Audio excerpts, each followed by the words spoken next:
आज की कहानी का शीर्षक है क्षमादान। एक व्यक्ति भगवान का बहुत बड़ा भक्त था। वह दिन रात भगवान को याद करता था, उनकी सेवा करता था, पूजा पाठ करता था। एक दिन उसके दामाद पर कोई मुसीबत आ पड़ी। उसे रुपयों की आवश्यकता थी। तब उस व्यक्ति ने अपने दामाद को 3 लाख रुपए व्यापार के लिए दिए। दामाद का व्यापार चल निकला, लेकिन अब दामाद की नीयत खराब हो गई। उसने रुपए ससुर जी को नहीं लौटाए। ससुर उससे रुपए मांगने पहुंचे तो भी वह टालता रहा। आखिर दोनों में झगड़ा हो गया।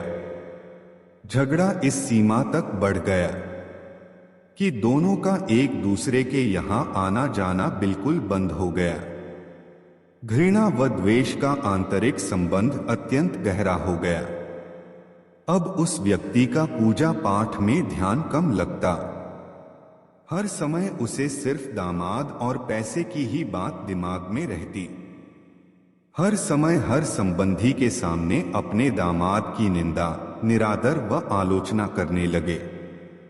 उनकी साधना लड़खड़ाने लगी। भजन पूजन के समय भी उन्हें दामाद का चिंतन होने लगा। मानसिक व्यथा का प्रभाव तन पर भी पड़ने लगा। इसी तरह परेशान होते होते लगभग 15 वर्ष बीत गए। वह बहुत बीमार रहने लगे। उनकी बेचैनी बढ़ गई। समाधान नहीं मिल रहा था। आखिर वे एक संत के पास गए और अपनी व्यथा कह सुनाई। संत श्री ने कहा है, बेटा तू चिंता मत कर, ईश्वर कृपा से सब ठीक हो जाएगा। तुम कुछ फल व मिठाइयां लेकर दामाद के यहां जाना और मिलते ही उससे केवल इतना कहना, बेटा सारी भूल मुझसे हुई है, मुझे क्षमा कर दो। उस व्यक्ति ने कहा, महाराज मैंने ही उसकी मदद की है और क्षमा भी मैं ही मांगू, ये तो गलत बात है। संत श्री ने उत्तर दिया है, परिवार में ऐसा कोई भी संघर्ष नहीं हो सकता जिसमें दोनों पक्षों की गलती न हो। चाहे एक पक्ष की भूल 1% हो, दूसरे पक्ष की 99% पर भूल दोनों तरफ से होगी। उस व्यक्ति की समझ में कुछ नहीं आ रहा था। उसने कहा है, महाराज मुझसे क्या भूल हुई? बेटा तुमने मन ही मन अपने दामाद को बुरा समझा। अपनी इस भूल से तुमने अपने दामाद को दुख दिया है। तुम्हारा दिया दुख ही कई गुना हो तुम्हारे पास लौटा है। जाओ अपनी भूलों के लिए क्षमा मांगो, नहीं तो तुम न चैन से जी सकोगे न चैन से मर सकोगे। क्षमा मांगना बहुत बड़ी साधना है।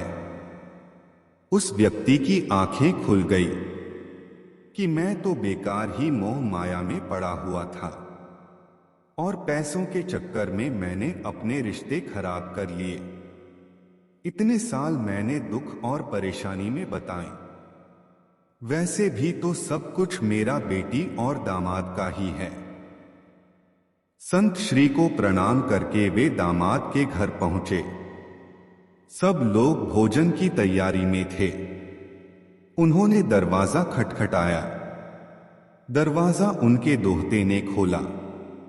सामने नाना जी को देखकर वह अवाक सा रह गया और खुशी से झूमकर जोर जोर से चिल्लाने लगा है, मम्मी, पापा, देखो तो नाना जी आए हैं, नाना जी आए हैं। माता पिता ने दरवाजे की तरफ देखा। सोचा कहीं हम सपना तो नहीं देख रहे।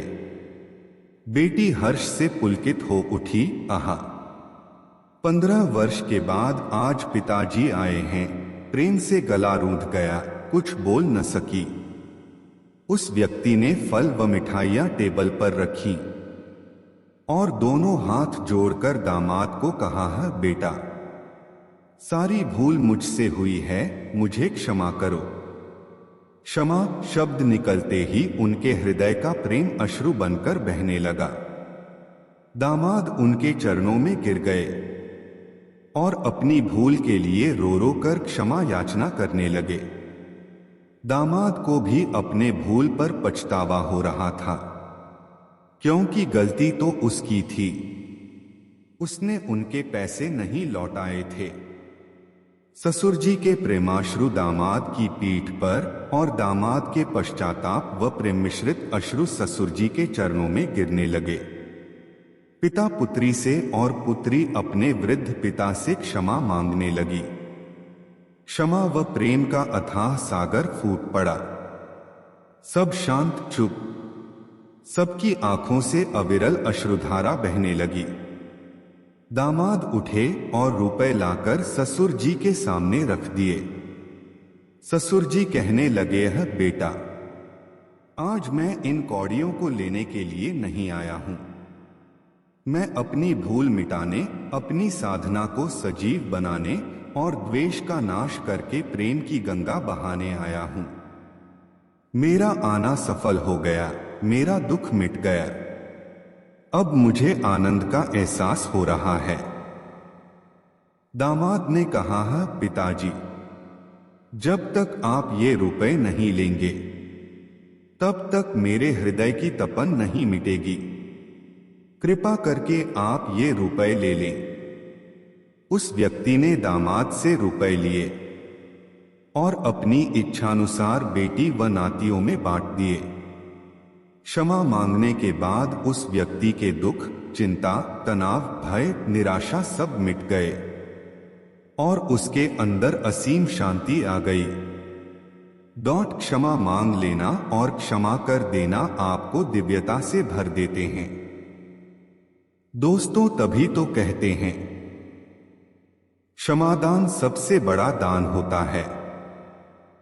अगर हम किसी की भूल पर उसको क्षमा कर दे और उससे क्षमा मांग ले तो सारी परेशानियां अपने आप ही खत्म हो जाती हैं। कभी भी किसी से द्वेष नहीं रखना चाहिए।